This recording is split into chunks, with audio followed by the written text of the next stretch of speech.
जी classes में आपका स्वागत है।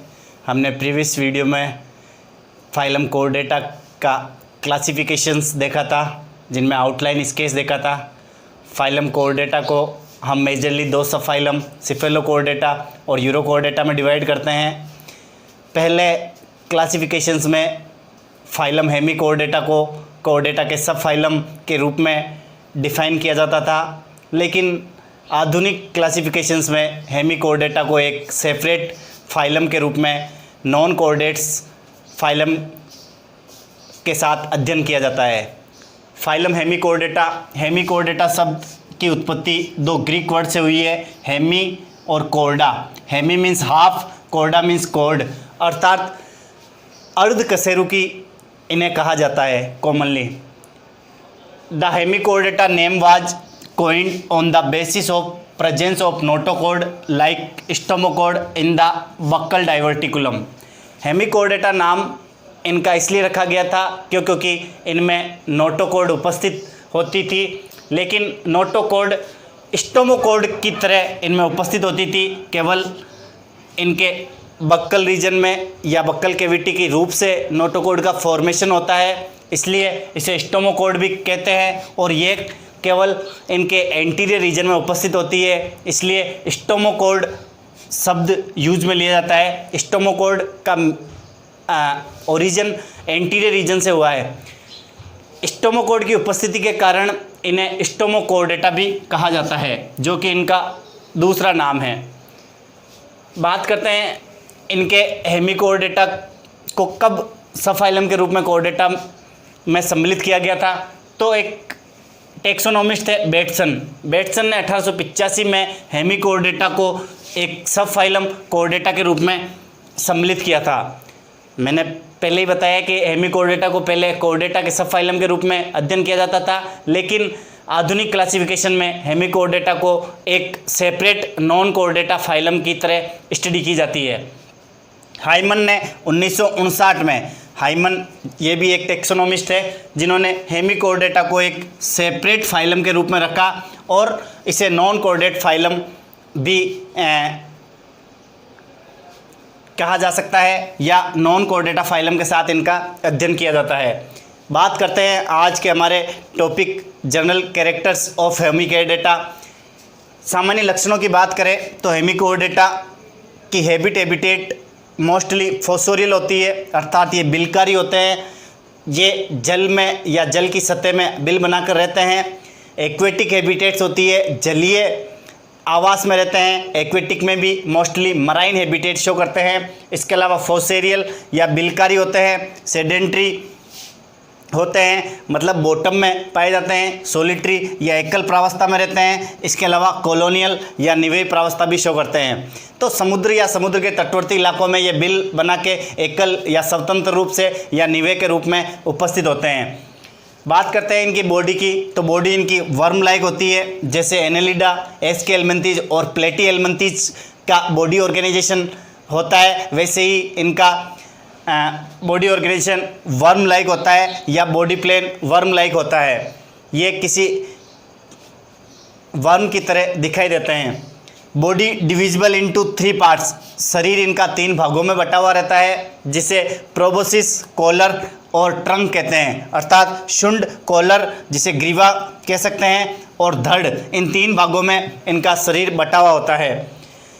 बात करते हैं इनकी सिमेट्री की या इनमें पाई जाने वाली सम्मिति की, तो सम्मिति कोर्डेट जंतुओं की तरह इनमें बाइलेटरल सिमेट्री देखने को मिलती है, अर्थात द्विपार्श्व सम्मिति देखने को मिलती है। सिलोम की बात करें तो ए ट्रू एंटेरोसील इज प्रेजेंट, एक वास्तविक देहगुआ इनमें उपस्थित होती है। जैसा कोर्डेट्स एनिमल्स में एंटेरोसिलोम पाई जाती है, वैसे ही हेमिकोर्डेटा में भी एंटेरोसिलोम प्रकार की वास्तविक देहगुआ देखने को मिलती है। लेकिन यहाँ बच्चों ध्यान देने की बात है, इनकी जो सिलोम होती है वो इनके डिविजिबल बॉडी पार्ट्स में डिवाइड होने के कारण प्रोटोसील, मीजोसील और मेटासील कहलाती है। मतलब जैसे इनका शरीर का खंडीभवन या 3 भागों में बटा हुआ रहता है, वैसे ही इनकी सिलोम भी प्रोटोसील, मीजोसील और मेटासील के रूप में डिवाइड रहती है। अर्थात एंटीरियर रीजन जो प्रोबोसिस कहलाता है उसमें प्रोटोसील पाई जाती है, मिड रीजन जो इसका कॉलर कहलाता है उसमें मीजोसील पाई जाती है, और लास्ट रीजन या पोस्टीरियर रीजन ट्रंक उसमें मेटासील उपस्थित होती है। बात करते हैं सेगमेंटेशन की, तो बाहर से कोई इनमें सेगमेंटेशन या खंडीभवन देखने को नहीं मिलता है, ना ही बॉडी आंतरिक रूप से किसी प्रकार खंडों में बटी हुई रहती है। बॉडी स्ट्रक्चर जरूर इनका वर्म लाइक होता है, लेकिन ये शरीर खंडों में बटा हुआ नहीं रहता है, 3 भागों में बटा हुआ रहता है, प्रोबोसिस, कॉलर और ट्रंक। तो ध्यान देने योग्य बात है, यहाँ सेगमेंटेशन इनमें क्लियरली एब्सेंट होता है, किसी भी प्रकार का कोई सेगमेंटेशन देखने को नहीं मिलता है। ए प्रोबोसिस ग्लैंड कॉल्ड ग्लोमेरुलस, यह एग्जाम में पूछे जाने योग्य क्वेश्चन है और नीट के लिए बहुत ही इंपॉर्टेंट है। इनके अंदर एक ग्लोमेरुलस नामक ग्रंथि पाई जाती है जो इसके प्रोबोसिस या सुंड या एंटीरियर रीजन में स्थित होती है, जो कि क्रियाशील होती है या फंक्शनल होती है, और ये एक उत्सर्जी अंग की तरह कार्य करती है। क्योंकि हेमिकोर्डेट्स में कोई एक्सक्रीटरी सिस्टम डेवलप नहीं होता है, अतः इनमें उत्सर्जन के लिए इनके प्रोबोसिस रीजन में पाई जाने वाली ग्लोमेरुलस संरचना ही इनका मुख्य उत्सर्जी अंग है। जैसे मैंने हेमिकोर्डेट्स का एक कॉमन एग्जाम्पल बेलेनोग्लसस का डायग्राम या मेंशन किया है। इस डायग्राम में आपको क्लियर 3 पार्ट्स दिखाई दे रहे होंगे। एंटीरियर पोर्शन इसका प्रोबोसिस कहलाता है, ये मिड पोर्शन कॉलर कहलाता है। प्रोबोसिस और कॉलर के मध्य में माउथ स्थित होता है, और कॉलर रीजन में आपको ये स्पष्ट रूप से गिल स्लाइड्स जो कि गिल पोर में कन्वर्ट हो गए हैं, ये आपको दिखाई दे रहे होंगे। बीच बचा हुआ रेस्ट पार्ट इसका ट्रंक कहलाता है, और ट्रंक का जो पोस्टीरियर पार्ट होता है उसका लास्ट पार्ट एनस के रूप में संपन्न रहता है। हम बात करते हैं इस ग्लोमेरुलस की, तो ग्लोमेरुलस इसके प्रोबोसिस रीजन में या एंटीरियर रीजन में उपस्थित होता है। ये वाले जो स्ट्रक्चर आपको दिखाई दे रहा होगा, हल्का सा लाइट स्ट्रक्चर, ये ग्लोमेरुलस है जो कि यहाँ फिल्ट्रेशन का या एक्सक्रीशन का कार्य करता है। बात करते हैं इनके नोटोकॉर्ड की। Notochord form from the roof of buccal cavity. मैंने बताया था कि इनकी नोटोकॉर्ड एंटीरियर रीजन में पाई जाती है, जिसका फॉर्मेशन या निर्माण मुख गुहा या बक्कल कैविटी की रूफ से होता है। बक्कल कैविटी या मुख गुहा की छत से इनके नोटोकॉर्ड का निर्माण होता है, इसलिए इसे स्टोमोकॉर्ड भी कहते हैं, और स्टोमोकॉर्ड के अलावा इसे बक्कल डाइवर्टिकुलम भी कहते हैं। स्टोमोकॉर्ड के कारण ही इस जंतु संघ को स्टोमाकोर्डेटा भी कहते हैं। अन्य कैरेक्टर्स की बात करें तो एनिमल्स आर यूनिसेक्सुअल, जंतु सामान्यतः एकलिंगी होते हैं, और कुछ अपवाद स्वरूप उभयलिंगी या द्विलिंगी प्रकार के जंतु भी होते हैं। फर्टिलाइजेशन की बात करें तो फर्टिलाइजेशन इनमें एक्सटर्नल होता है, अर्थात बाह्य निषेचन होता है। क्योंकि हैबिटेट मराइन हैबिटेट शो करते हैं, एक्वेटिक हैबिटेट शो करते हैं, इसलिए वाटर में मेल गेमिट और फीमेल गेमिट रिलीज कर दिए जाते हैं, जहाँ अनफॉर्चुनेटली दोनों गेमिट्स आपस में फ्यूज्ड होते हैं और निषेचन की प्रक्रिया संपन्न होती है। अर्थात आप यूँ कह सकते हैं कि निषेचन के लिए इनमें किसी न किसी माध्यम की आवश्यकता होती है, और जल वह माध्यम है जिसमें निषेचन की प्रक्रिया संपन्न होती है।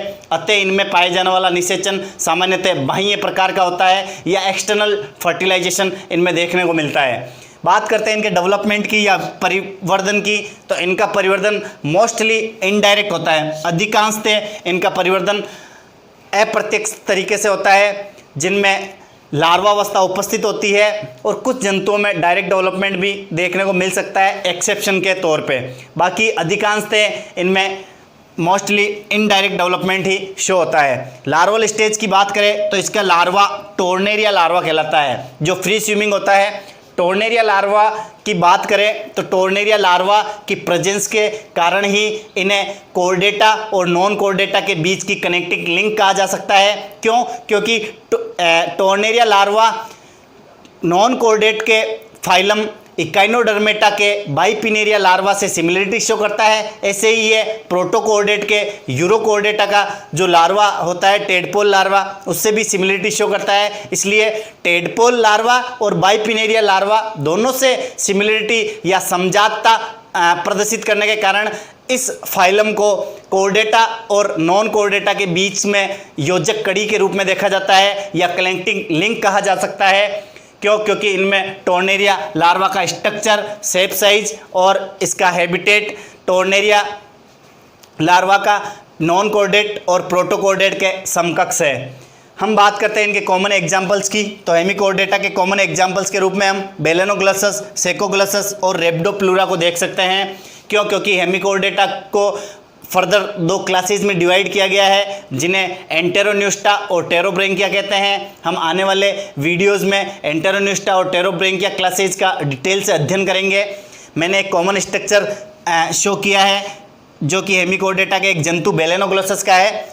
इसमें आपको स्पष्ट रूप से प्रोबोसिस, कॉलर और ट्रंक रीजन देखने को मिल रहा होगा। ट्रंक रीजन का ही एक पार्ट है पीछे वाला, जिसे एनस कहते हैं। कॉलर रीजन में गिल स्लाइड्स या गिल पोर उपस्थित होते हैं और कॉलर और प्रोबोसिस रीजन के मध्य में माउथ उपस्थित होता है।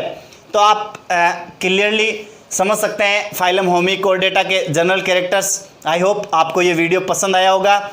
अगर आपको ये वीडियो पसंद आया है तो आप इसे अधिक से अधिक लाइक, शेयर और सब्सक्राइब करें। अगर आपको हेमिकोर्डेटा फाइलम से रिलेटेड कोई क्वेरी है तो आप हमारे कमेंट सेक्शन में कमेंट के रूप में प्रदर्शित कर सकते हैं।